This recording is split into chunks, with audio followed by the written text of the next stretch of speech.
ദൈവത്തിന് മഹത്വം. സുവിശേഷ സബരിയിൽ കഴിഞ്ഞ 26 വർഷമായി ഭാരതത്തിലെ മധ്യപൂർവ്വ സംസ്ഥാനങ്ങളിൽ സുവിശേഷ ഘോഷണത്തിൽ അധ്യുധ്വാനം ചെയ്യുന്ന church of God central eastern region overseer pastor Benny ജോണുമായിട്ടുള്ള അഭിമുഖത്തിലേക്ക് എല്ലാ പ്രേക്ഷകർക്കും സ്വാഗതം. പാസ്റ്റർ ബെന്നി ജോണിനെ ഈ അഭിമുഖത്തിലേക്ക് ലഭിച്ചതിൽ ഞങ്ങൾക്ക് അതിയായ സന്തോഷമുണ്ട്. ആദരപൂർവ്വം ഈ അഭിമുഖത്തിലേക്ക് സ്വാഗതം. ദേവദാസനെ, ദൈവരാജ്യത്തിൻ്റെ വ്യാപ്തിക്ക് വേണ്ടി അനേകരെ ഒരുക്കിയെടുക്കുവാനുള്ള ഒരു ദൗത്യത്തിൻ്റെ ഭാഗമായിട്ടാണ് ഞങ്ങൾ ഈ അഭിമുഖം സംഘടിപ്പിച്ചിരിക്കുന്നത്. ആദ്യമായി ദേവദാസൻ്റെ വ്യക്തിപരമായ ഒരു പരിചയപ്പെടലിൽ നിന്ന് തന്നെ നമുക്ക് ഈ ചർച്ച ആരംഭിക്കാമെന്ന് ഞാൻ ആശിക്കുന്നു. ഇങ്ങനെ ഒരു അഭിമുഖം തരുവാൻ, നിങ്ങളുടെ അഭിമുഖത്തിൽ വരുവാൻ ഇടയായതിൽ ഞാൻ വളരെ സന്തുഷ്ടനാണ്. എൻ്റെ പേര് പാസ്റ്റർ ബെന്നി ജോൺ എന്നാണ്. ഞാൻ ജനിച്ച് വളർന്നത് എൻ്റെ ചെറുപ്രായം മലബാറിലും പിന്നത്തേതിൽ ഞാൻ ഒറ്റക്കൽ സഭ മെമ്പറുമാണ്. അതിനുശേഷം എൻ്റെ ചെറുപ്രായത്തിന് ശേഷമായി ഞാൻ രക്ഷിക്കപ്പെടുവാനിടയായി തീർന്നു. ഞാൻ രക്ഷിക്കപ്പെട്ട ഒരു സുവിശേഷകനാകാൻ കാരണം എൻ്റെ മാതാവാണ്. ഞാൻ 6ാം ക്ലാസ്സിൽ പഠിക്കുമ്പോൾ എൻ്റെ പിതാവ് ലോകത്തിൽ നിന്ന് മാറ്റപ്പെട്ടു. പിന്നെ എൻ്റെ മാതാവിൻ്റെ ശിക്ഷണത്തിൽ ഞങ്ങൾ വളർന്നു. ആ മാതാവിൻ്റെ കണ്ണുനീരും പ്രാർത്ഥനയും രാഷ്ട്രീയത്തിൽ ചെറുപ്രായത്തിൽ വളരെയധികം ഇൻഫ്ലുവൻസ് ഉണ്ടായിരുന്ന എന്നെ സുവിശേഷ വയലിലേക്ക് കൊണ്ടുവരുവാൻ സർവശക്തനായ ദൈവം സഹായിച്ചു. അങ്ങനെ മാനസാന്തരപ്പെട്ട ഞാൻ എൻ്റെ ജീവിതത്തിൽ ദൈവവചനം പഠിക്കുവാൻ ഞാൻ താല്പര്യപ്പെട്ടു. ദൈവവചനം പഠിക്കുവാൻ താല്പര്യപ്പെട്ട സാഹചര്യത്തിൽ കോട്ടയത്തുള്ള ടാബർനാക്കിൾ ബൈബിൾ കോളേജിലേക്ക് കടന്നു പോവുകയും അവിടെ ദൈവവചന അഭ്യാസനത്തിന് ശേഷമായി നോർത്ത് ഇന്ത്യയിലേക്ക് പോകുവാൻ ദൈവം എനിക്കൊരു ദർശനം നൽകിത്തന്നു. ആ ദർശനത്തിൻ്റെ ഫലമായി ഞാൻ എൻ്റെ ബിബ്ലിക്കൽ സ്റ്റഡീസിന് ശേഷമായി താമസം കൂടാതെ തന്നെ ഞാൻ ബോംബെയിലേക്ക് ഒരു ആപ്ലിക്കേഷൻ കൊടുത്തു.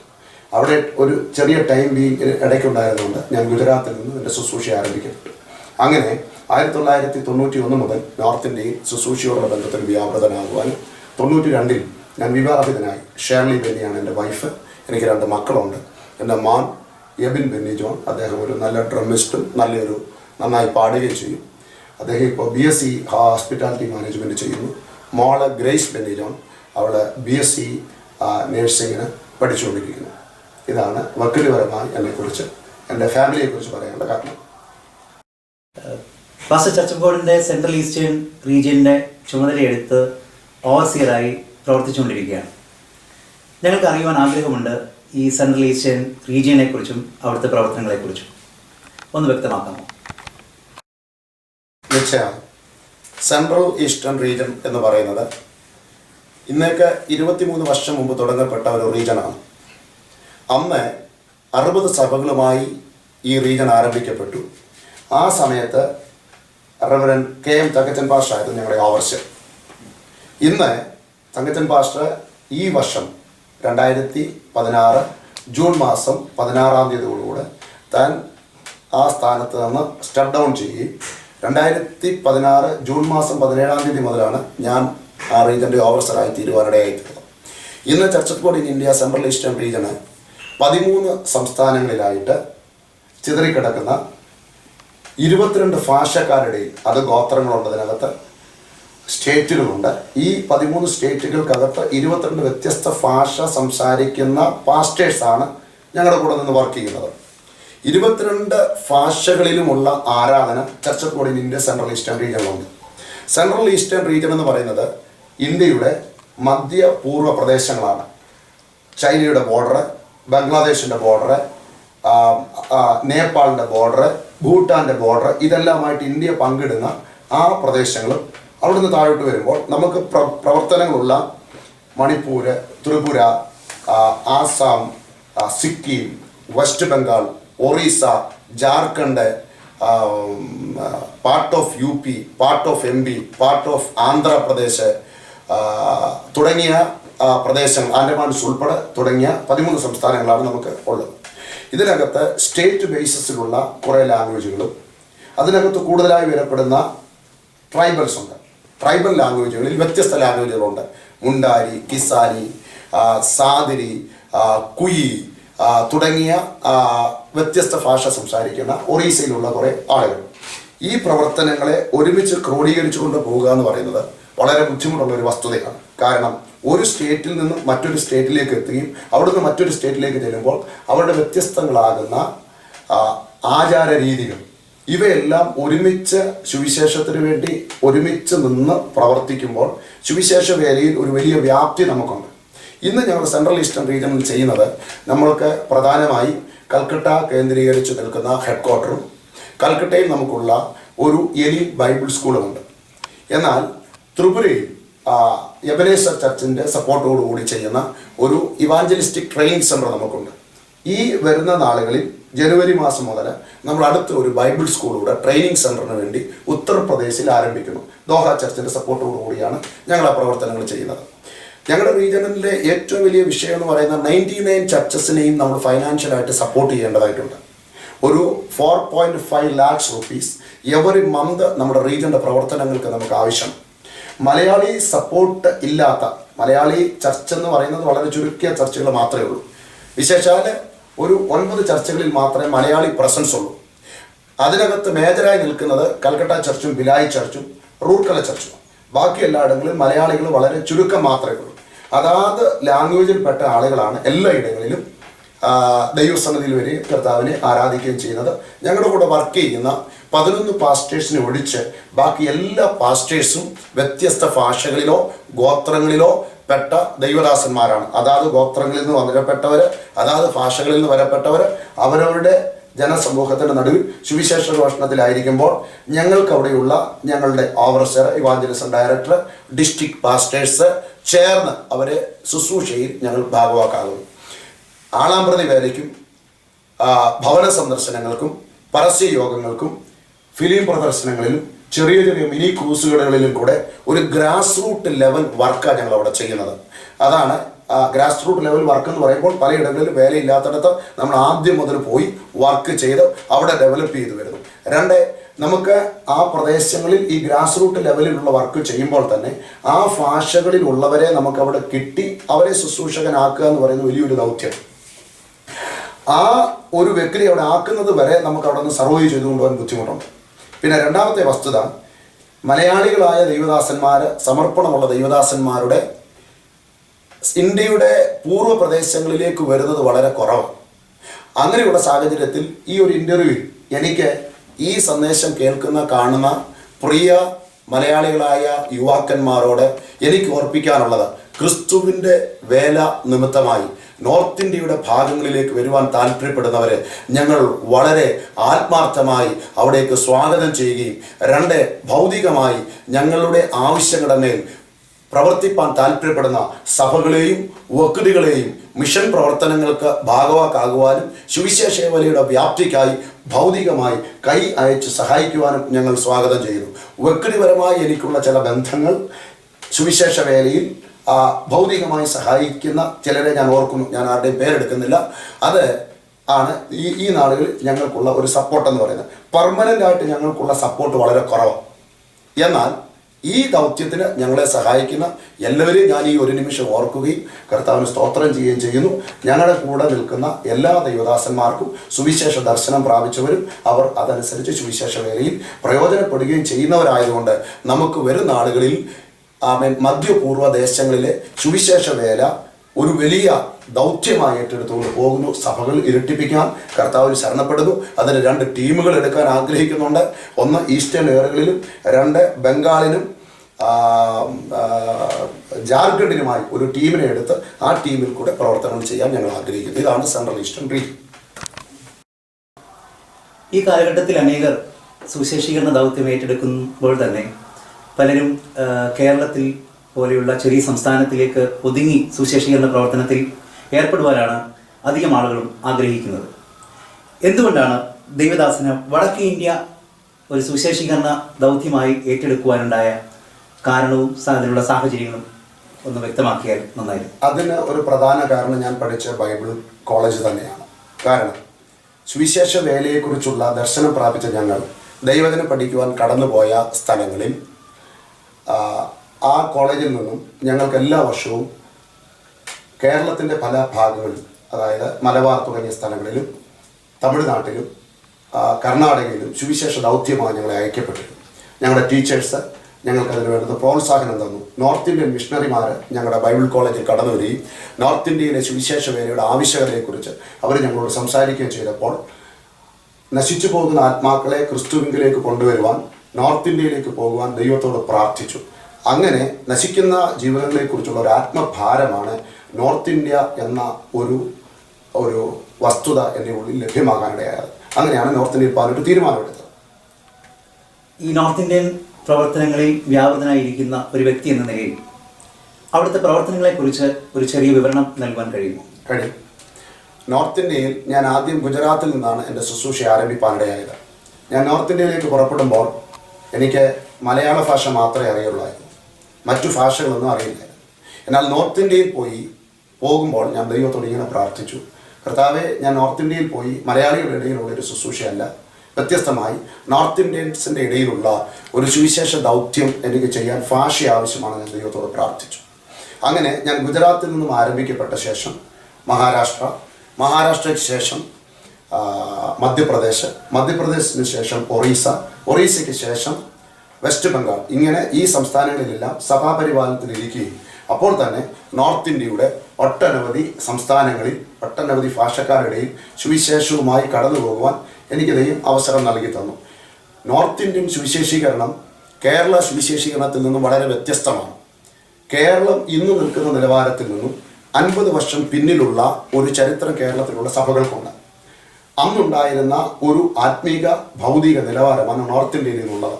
എല്ലാ നിലയിലും ഭൗതികമായ വസ്തുതകളും ഭാഷാപരമായ വസ്തുതകളും അവരിലേക്ക് എത്തിച്ചേരാനുള്ള ബുദ്ധിമുട്ടുകളും ഒക്കെ നമുക്കവിടെ നോർത്ത് ഇന്ത്യയിൽ ചെല്ലുമ്പോൾ നമ്മുടെ മുമ്പിൽ വെല്ലുവിളിയായി നിൽക്കുന്ന വസ്തുതകളാണ്. എന്നാൽ അതിലെയൊക്കെ നടുവിൽ ദൈവത്തിൻ്റെ കൃപ ഞങ്ങളോട് കൂടെ ഇരുന്നതുകൊണ്ട് ഇത്രത്തോളം വരാൻ ദൈവം സഹായിച്ചു. നോർത്ത് ഇന്ത്യൻ സുവിശേഷീകരണം ഇന്ന് ഈ കാലഘട്ടത്തിൽ വളരെയധികം വെല്ലുവിളികൾ നേരിട്ടുകൊണ്ടിരിക്കുന്ന ഒരു കാലഘട്ടത്തിലാണ്. മത തീവ്രവാദ ബന്ധങ്ങളുമൊക്കെ വർദ്ധിച്ചുകൊണ്ടിരിക്കുന്ന ഈ കാലഘട്ടത്തിൽ എന്താണ് അവിടുത്തെ വെല്ലുവിളികൾ? സുവിശേഷീകരണ ദൗത്യം യഥാർത്ഥമായി നിർവഹിക്കുന്നതിന് വെല്ലുവിളികൾ എന്തൊക്കെയാണ് എന്ന് പറയുന്നത്? നോർത്ത് ഇന്ത്യൻ മിനിസ്ട്രി, വിശേഷാൽ ഞങ്ങൾ നിൽക്കുന്ന നോർത്ത് ഇന്ത്യയിൽ നിന്ന് വ്യത്യസ്തമായി മധ്യപൂർവ്വ പ്രദേശങ്ങളിലാണ്. കേരളം വിട്ടിട്ട് പുറത്തോട്ട് വരുന്ന എല്ലാ ഏരിയകളിലും, വിശേഷാൽ ഞങ്ങളുടെ റീജിയണിൽ 13 സ്റ്റേറ്റുകളാണുള്ളത്. 13 സ്റ്റേറ്റുകളിൽ 22 വ്യത്യസ്ത ഭാഷകൾ സംസാരിക്കുമ്പോൾ നമുക്ക് ജനത്തിലേക്ക് റീച്ച് ചെയ്യുവാൻ നമുക്ക് ബുദ്ധിമുട്ടുണ്ടാകുന്ന ഏറ്റവും വലിയ വസ്തുത എന്ന് പറയുന്നത് ഈ ഭാഷയാണ്. നമുക്കറിയാവുന്ന 3, 4, 5 ലാംഗ്വേജിൽ നിന്ന് വ്യത്യസ്തമായി ബാക്കിയുള്ളവരിലേക്ക് ചെല്ലുമ്പോൾ അവരുടെ കൾച്ചറുകൾ, അവരുടെ ജീവിത നിലവാരങ്ങൾ, അവരുടെ അനുഭവങ്ങളിലേക്ക് നമുക്ക് ചെല്ലാൻ ഭാഷ എന്ന് പറയുന്നതും അവരുടെ ജീവിത നിലവാരങ്ങൾ എന്ന് പറയുന്ന ഒരു വസ്തുത നമുക്ക് ബുദ്ധിമുട്ടാകുന്ന ഒരു വസ്തുതയാണ്. രണ്ടാമത്, അവിടെ ചോദിക്കപ്പെട്ട മത തീവ്രവാദികളുടെ വിഷയങ്ങളോടുള്ള ബന്ധത്തിൽ പറഞ്ഞാൽ, നമ്മൾ അവിടെ മതം മാറ്റുക എന്ന് പറയുന്ന ഒരു വസ്തുത നമ്മൾ ചെയ്യപ്പെടുന്നില്ല. വ്യത്യസ്തമായി മനുഷ്യൻ്റെ മനസ്സാണ് മാറ്റപ്പെടുന്നത്. ചെറുപ്രായം മുതൽ തന്നെ മദ്യത്തിനും മയക്കുമരുന്നിനും അടിമപ്പെട്ട് കിടക്കുന്ന ഒട്ടനവധി വിദ്യാഭ്യാസമുള്ളവരും വിദ്യാഭ്യാസമില്ലാത്തവരുമായ ഒരു കൂട്ടം ജനമുണ്ട്. ആ ജനത്തെ സത്യത്തിൻ്റെ അനുഭവങ്ങളിലേക്ക് കൊണ്ടുവരുമ്പോൾ അവരുടെ ഭാഗത്തു നിന്നുണ്ടാകുന്ന മനുഷ്യനെ നന്നാക്കുന്ന ഒരു നിലവാരമാണ് നാം ചെയ്യപ്പെടുന്നതെങ്കിലും വളരെ തെറ്റിദ്ധാരണയുടെ സന്ദേശങ്ങൾ ജനസമൂഹത്തിലേക്ക് കടത്തിവിട്ടിട്ട് നമ്മൾ ചിന്തിക്കാത്തതായ വസ്തുതകൾ നമുക്ക് വിരുദ്ധമായി ആരോപിക്കപ്പെടുകയും നമ്മളെ അതോടുള്ള ബന്ധത്തിൽ ശിക്ഷിക്കപ്പെടുകയും ആരെങ്കിലും നേരായ മാർഗത്തിൽ കടന്നു വന്നാൽ അവരെ സമൂഹ ഭ്രഷ്ടരാക്കുകയും വില്ലേജിൽ നിന്ന് പുറത്താക്കപ്പെടുകയും ചെയ്യുന്ന, അവരുടെ ജീവിതങ്ങളോട് മനുഷ്യർ ഇടപെടാതിരിക്കുകയും ചെയ്യുന്നതായ ഒട്ടനവധി വിഷയങ്ങൾ നോർത്ത് ഇന്ത്യൻ സുവിശേഷ പ്രവർത്തനങ്ങളിൽ, വിശേഷാൽ വ്യത്യസ്ത ഗോത്രങ്ങളിടയിൽ നമുക്കതൊരു പ്രോബ്ലമായി കാണാൻ കഴിയുന്നുണ്ട്. തീർച്ചയായിട്ടും ഈ കാലഘട്ടത്തിൽ മിഷണറിമാർ ആക്രമിക്കപ്പെടുകയും അങ്ങനെ അനിഷ്ട സംഭവങ്ങൾ പല സ്ഥലങ്ങളിലുമൊക്കെ റിപ്പോർട്ട് ചെയ്യുക ഈ സർവ്വസാധാരണമായി മാറിക്കൊണ്ടിരിക്കുകയാണ്. ഈ കാലഘട്ടത്തിൽ അപ്പോൾ ഒരു നവാഗത സുവിശേഷകൻ, അതായത് ഞാൻ ഉദ്ദേശിക്കുന്നത് സുവിശേഷ പ്രവർത്തനത്തിന് വേണ്ടി മുന്നിട്ടിറങ്ങുന്ന ഒരു വ്യക്തിക്ക് നോർത്ത് ഇന്ത്യയിലേക്ക് എത്തുവാൻ ഒരുപക്ഷെ അവരുടെ ഉള്ളിൽ ഭയം, അല്ലെങ്കിൽ ആക്രമിക്കപ്പെടുമെന്നുള്ള ഭയമോ അല്ലെങ്കിൽ അങ്ങനെയൊക്കെ സംഭവിക്കാനുള്ള സാഹചര്യങ്ങളുണ്ട്. എന്താണ് അങ്ങനെയുള്ള ഒരു നവാഗത സുവിശേഷകർക്ക് അല്ലെങ്കിൽ നോർത്ത് ഇന്ത്യൻ സുവിശേഷ വേല ചെയ്യണമെന്നുള്ളിൽ ഒരല്പമെങ്കിലും ആഗ്രഹിക്കുന്ന വ്യക്തികൾക്ക് നൽകുവാൻ കഴിയുന്ന ഒരു സന്ദേശം എന്താണെന്ന് പറയാൻ കഴിയുമെങ്കിൽ? അവിടെയാണ് പൗലോസ് പറയപ്പെട്ട അപ്പോസ്തല പ്രവൃത്തി 20-ാം അധ്യായം 24-ാം വാക്യത്തിൻ്റെ പ്രാധാന്യത. പൗലോസ് അപ്പോസ്തലൻ ഇങ്ങനെ പറയുന്നുണ്ട്, എങ്കിലും ഞാൻ എൻ്റെ പ്രാണനെ വിലയേറിയതായി എണ്ണുന്നില്ല, എൻ്റെ ഓട്ടവും ദൈവകൃപയുടെ സുവിശേഷത്തിന് സാക്ഷ്യം വഹിക്കേണ്ടതിന് കർത്താവായ യേശു തന്ന ശുശ്രൂഷ എനിക്ക് തികയ്ക്കണമെന്നുള്ളൂ. നോർത്ത് ഇന്ത്യയിലേക്ക് വരുവാൻ ആഗ്രഹിക്കുന്ന വ്യക്തി ഒന്നാമത് മനസ്സിലാക്കേണ്ട വസ്തുത, ഭൗതിക നന്മകളുടെ ലക്ഷ്യത്തോടെ നോർത്ത് ഇന്ത്യയിലേക്ക് ഒരാൾ വന്നാൽ അവരൊരിക്കലും നോർത്ത് ഇന്ത്യൻ ഫീൽഡുകളിൽ സക്സസ് ആകത്തില്ല. വ്യത്യസ്തമായി ശുശ്രൂഷയോടുള്ള ബന്ധത്തിൽ യേശുക്രിസ്തുവിൻ്റെ സാക്ഷ്യം വഹിപ്പാൻ കർത്താവിനാൽ താൻ നോർത്ത് ഇന്ത്യയിൽ നിയോഗിക്കപ്പെട്ടു എന്ന് തോന്നിയാൽ ആ നിയോഗം കൊടുക്കുന്ന ദൈവം അവരെ ആ ദൗത്യത്തിന് ഫലമേൽപ്പിക്കപ്പെടുമ്പോൾ അവിടെ ഉള്ളിൽ ഭയമില്ലാത്ത നിലയിൽ ആമേൻ സുവിശേഷത്തിന് വേണ്ടി അവർക്ക് പ്രയോജനപ്പെടാൻ ഇടയാകുന്ന ധാരാളം ഓപ്പർച്യൂണിറ്റികൾ അവിടെ ഉണ്ട്. നമുക്കുണ്ടാകുന്ന പ്രതിസന്ധികൾ എന്ന് പറയുന്നത് ഒരു 1% 2% മാത്രമേ നമുക്ക് ഒപ്പോസിഷനുകളോടെ ഉണ്ടാകുന്നുള്ളൂ. 2, നമ്മളെല്ലാം കാണുന്നത് ഉണ്ടാകപ്പെടുന്ന പ്രതിസന്ധികളെ മാത്രമേ നമ്മൾ കാണുന്നുള്ളൂ. ഒരു ഭാഗത്ത് പ്രതിസന്ധി ഉള്ളപ്പോൾ തന്നെ മറുഭാഗത്ത് സുവിശേഷത്തിന് അനുകൂലമായി നിൽക്കുന്ന വലിയ ഒരു ഏറിയ തന്നെ നമുക്ക് അവിടെ കിടക്കുകയാണ്. പ്രതിസന്ധി ഒരു ഭാഗത്ത് നടക്കുമ്പോൾ തന്നെ മറുഭാഗത്ത് ജനം സുവിശേഷത്തെ അംഗീകരിക്കപ്പെടുമ്പോൾ ഭയം കൂടാതെ സുവിശേഷ വേലയിൽ നിൽക്കാൻ ആഗ്രഹിക്കുന്ന ഒരു നിലവാരം നമുക്കുണ്ടാകണം. ഭീതിപ്പെടുത്തുന്ന ഒരു അനുഭവം അവിടെയില്ല. രണ്ടാമത്തെ ഭാഗം, വേദപുസ്തക ചരിത്രം നാം പഠിച്ചാലും സഭയെല്ലാം വളർന്നിട്ടുള്ളത് പ്രതിസന്ധികളിലാണ്. 1-ാം നൂറ്റാണ്ടിലെ സഭ പ്രതിസന്ധികളിൽ കൂടെ കടന്നുപോയി. പ്രതിസന്ധി ഇല്ലാത്ത ഒരു സ്ഥലത്തല്ല നാം സുവിശേഷ വേല ചെയ്യേണ്ടത്. വ്യത്യസ്തമായി പ്രതിസന്ധി നിറയപ്പെട്ട ഇടത്ത് അതൊരു വെല്ലുവിളിയായി ഏറ്റെടുക്കാനുള്ള സുവിശേഷ ദർശനം പ്രാപിച്ചവർക്ക് ഈ സുവിശേഷ വിരോധികളുടെ മർദ്ദനങ്ങളോ പ്രതിസന്ധികളോ വ്യക്തികൾ രക്തസാക്ഷികളാകുന്നതോ സുവിശേഷ ദൗത്യത്തിന് ഒരു തടസ്സമല്ല. വ്യത്യസ്തമായ സഭാചരിത്രം അത് നമുക്കൊരു വെല്ലുവിളിയായി തരുന്നു. അത് വെല്ലുവിളിയായി ഏറ്റെടുത്തുകൊണ്ട് മുന്നോട്ട് വരുന്നവർക്ക് അവിടെ വളരെ നല്ല നിലയിൽ പ്രയോജനപ്പെടാനിടയായി. ഒരു ചോദ്യം കൂടെ ഞാൻ പാസ്റ്ററോട് ചോദിക്കാൻ ആഗ്രഹിക്കുന്നത്, എല്ലാവർക്കും ഇപ്പോൾ പൂർണ്ണ സമയ സുശേഷീകരണ ദൗത്യം ഏറ്റെടുത്തുകൊണ്ട് നോർത്ത് ഇന്ത്യൻ വയലുകളിലേക്ക് പോകുവാൻ ചിലപ്പോൾ വ്യക്തികൾക്കോ അല്ലെങ്കിൽ സഭകൾക്കോ കഴിയാറില്ല. അപ്പം അങ്ങനെയുള്ള സാഹചര്യത്തിൽ എങ്ങനെയാണ് ഒരു പൂർണ്ണ സമയ സുശേഷീകരണ ദൗത്യം ഏറ്റെടുക്കുവാൻ കഴിയാതെ അല്ലെങ്കിൽ ജോലിയോടെ ആയിരിക്കുന്ന വ്യക്തികൾക്ക് എങ്ങനെയാണ് ഈ പ്രവർത്തനങ്ങൾക്ക് ഭാഗവാക്കാകുവാൻ കഴിയുക എന്ന് പറഞ്ഞാൽ നന്നായിരുന്നു. അതിന് ധാരാളം അവസരങ്ങളുണ്ട്. ഒരു പൂർണ്ണ സുവിശേഷ വേലക്കാരൻ എന്ന് പറയുമ്പോൾ ഇന്നൊരു പ്രൊഫഷണൽ ലൈഫിൽ സുവിശേഷ ജോലി ചെയ്യുന്ന ഒരു വ്യക്തി 8 hours കുറഞ്ഞ പക്ഷം അവരുടെ ജോലിയോടുള്ള ബന്ധത്തിലായിരിക്കും. പൂർണ്ണ സുവിശേഷ വേലയിലായിരിക്കുന്ന ദൈവഭൃത്യന്മാർക്ക് അത്രത്തോളം പ്രയോജനപ്പെടാൻ കഴിയുന്നെങ്കിൽ അത് ശ്രേഷ്ഠമായ കാര്യമാണ്. എന്നാൽ ജോലിയോടുള്ള ബന്ധത്തിൽ അപ്പോസ്തലനായ പൗലോസ് കൂടാരപ്പണി ചെയ്തുകൊണ്ട് കർത്താവിൻ്റെ വേല ചെയ്തതായി നാം വായിക്കുന്നുണ്ട്. മലയാളികളായിരിക്കുന്നവരോ മലയാളികളായി ഇന്ത്യയുടെ പല ഭാഗങ്ങളിലോ ഇന്ത്യയുടെ പുറത്ത് വിദേശ രാജ്യങ്ങളിൽ എവിടെ നിൽക്കുന്നവരാണെങ്കിലും അവർക്ക് മിഷൻ ട്രിപ്പുകൾ നടത്താൻ കഴിയും.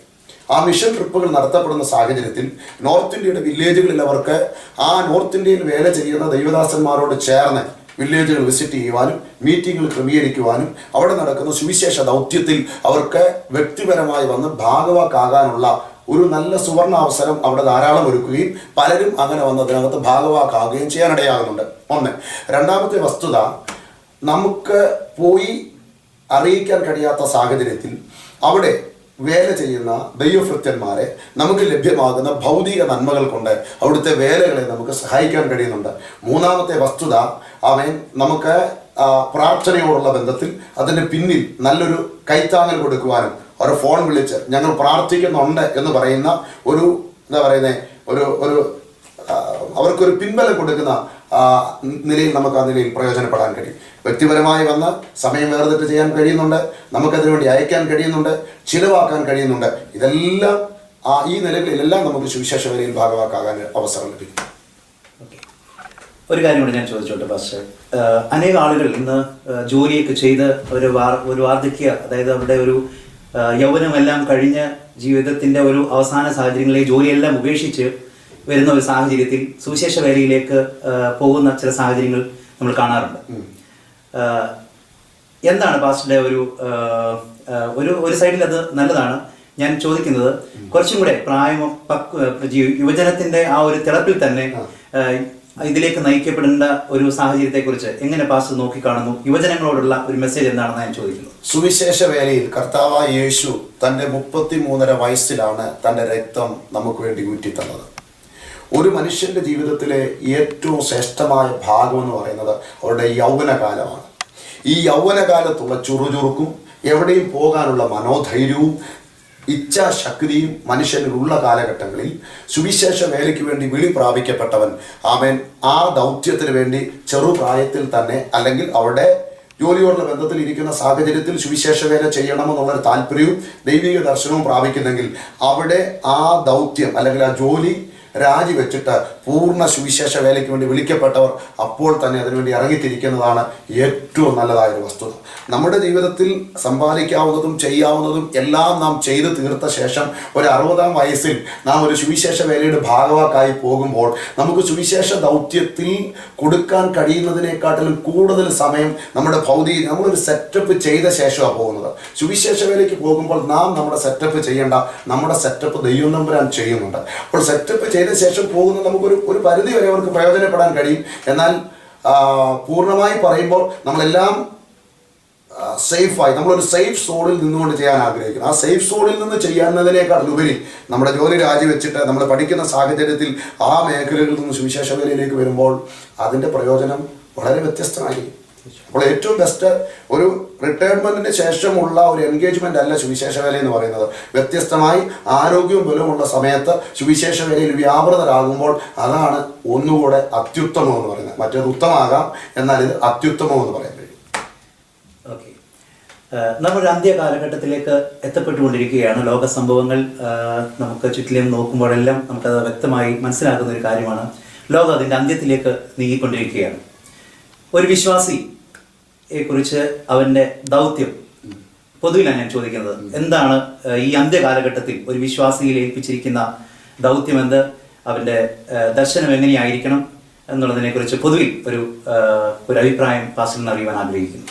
ഞാൻ എൻ്റെ ഗ്രാജുവേഷൻ്റെ സമയത്ത് പാസ്റ്റർ സി വി മത്തായി എന്ന് പറയുന്ന നോർത്ത് ഇന്ത്യയിലെ ആദ്യകാല മിഷണറിമാരിൽ ഒരാൾ ഞങ്ങളുടെ ഗ്രാജുവേഷനിൽ പ്രസംഗിച്ചു. അദ്ദേഹം ഇങ്ങനെ പറഞ്ഞു: കുഞ്ഞുങ്ങളെ, നിങ്ങൾ ആത്മാക്കളെ നേടാൻ പുറപ്പെടുന്നവരാണ്. എന്നാൽ നിങ്ങൾ ആത്മാക്കളെ നേടുമ്പോൾ തന്നെ ആത്മാക്കളെ നേടുന്ന നിങ്ങൾ നിത്യതയിൽ ഉണ്ടാകും എന്ന് നിങ്ങൾ ഉറപ്പുവരുത്തേണ്ടത് ആവശ്യമാണ്. ഇന്ന് സഭയോട് ദൈവത്തിന് പറയാനുള്ള ഒരു വസ്തുത, നമ്മുടെ ഒരു വ്യക്തിയുടെ നിത്യത നഷ്ടപ്പെടാതെ നാം നിത്യതയിൽ കാണപ്പെടണം. ഒന്ന്. രണ്ടാമത്തെ ഭാഗം, എന്നെയും ബ്രദറിനെയും സുവിശേഷ സമൂഹത്തെയും അല്ലെങ്കിൽ വിശ്വാസ സമൂഹത്തെയും ദൈവം ഏൽപ്പിച്ച ഒരു ദൗത്യം യേശു ക്രിസ്തുവിൻ്റെ മരണ പുനരുദ്ധാനത്തിന് സാക്ഷ്യം വഹിക്കുക എന്നുള്ളതാണ്. അതാണ് സഭയുടെ ദൗത്യം. ബാക്കി അതോട് ചേർന്ന് വരുന്ന ദൗത്യമാണ്. ഒരു ഇന്ത്യൻ പ്രധാനമന്ത്രി, ഞാൻ കഴിഞ്ഞ ദിവസം ഒരു ദൈവദാസൻ പ്രസംഗിച്ചപ്പോൾ കേട്ട ഒരു ഭാഗം ഞാൻ ഇവിടെ നിന്ന് കോട്ട് ചെയ്യുകയാണ്.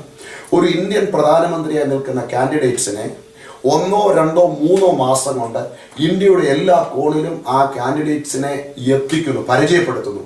യേശു ക്രിസ്തുവിനെ ഈ 2000 വർഷം കഴിഞ്ഞിട്ടും ഇന്ത്യയുടെ പല കോണുകളിലും ദൗത്യമായി അല്ലെങ്കിൽ യേശു ക്രിസ്തുവിനെ പരിചയപ്പെടുത്താൻ കഴിയാത്തത് സഭയുടെ ഒരു ന്യൂനതയായിട്ടാണ് നമുക്ക് കാണാൻ കഴിയുന്നത്. അത് പൂർത്തീകരിക്കപ്പെടണമെന്നുണ്ടെങ്കിൽ സഭ, യുവജനങ്ങൾ ആ ദൗത്യം ഏറ്റെടുത്തുകൊണ്ട് യേശു ക്രിസ്തുവിൻ്റെ സുവിശേഷീകരണത്തിന് സാക്ഷ്യം വഹിക്കപ്പെടേണ്ടത് ആവശ്യം. ഈ അന്ത്യകാലഘട്ടത്തിൽ യേശു ക്രിസ്തു നമുക്ക് നൽകിയിരിക്കുന്നത് വലിയൊരു ദൗത്യമാണ്. നിങ്ങൾ ലോകത്തിലൊക്കെയും പോയി സകല സൃഷ്ടിയോടും എൻ്റെ സുവിശേഷം അറിയിപ്പീൻ എന്ന മഹാദൗത്യത്തിൻ്റെ ഭാഗമാകുവാൻ ഈ ചർച്ച നിങ്ങൾക്ക് ഓരോരുത്തർക്കും ഇടയായിത്തീരട്ടെ എന്ന് ആത്മാർത്ഥമായി ഞങ്ങളും പ്രാർത്ഥിക്കുന്നു. ഈ ചർച്ചയിൽ പങ്കുകൊണ്ട പാസ്റ്റർ ബെന്നി ജോണിനുള്ള പ്രത്യേകമായ നന്ദി ഈ തരുണത്തിൽ അറിയിക്കുന്നു. ദൈവം അനുഗ്രഹിക്കട്ടെ. നന്ദി പാസ്റ്റർ. വിവിധ ജാതി, മത, വർഗ, വർണ്ണ, ഭാഷ, സംസ്കാരങ്ങൾ കെട്ടുപിടിഞ്ഞു കിടക്കുന്ന രാജ്യമാണ് നമ്മുടെ ഭാരതം. Church of God central eastern റീജിയൻ്റെ വിവിധ പ്രവർത്തനങ്ങളെക്കുറിച്ച് അനുഗ്രഹീത ദൈവദാസനിൽ നിന്ന് നാം കേൾക്കുകയുണ്ടായി. ദൈവരാജ്യത്തിൻ്റെ വ്യാപ്തിക്ക് വേണ്ടി പ്രാർത്ഥിക്കുവാനും നമ്മാലാവോളം അതിനുവേണ്ടി എല്ലാ കൈത്താങ്ങലും നൽകി ഭാഗവാക്കാകുവാൻ എല്ലാ പ്രേക്ഷകരെയും ഞാൻ ആഹ്വാനം ചെയ്യുന്നു. ദൈവം എല്ലാവരെയും അനുഗ്രഹിക്കട്ടെ. ഈ ചർച്ച നിങ്ങൾക്ക് അനുഗ്രഹമായി എന്ന് ഞങ്ങൾ വിശ്വസിക്കുന്നു. പ്രാർത്ഥനയിൽ നമുക്ക് ഓർക്കാം. ദൈവം അനുഗ്രഹിക്കട്ടെ.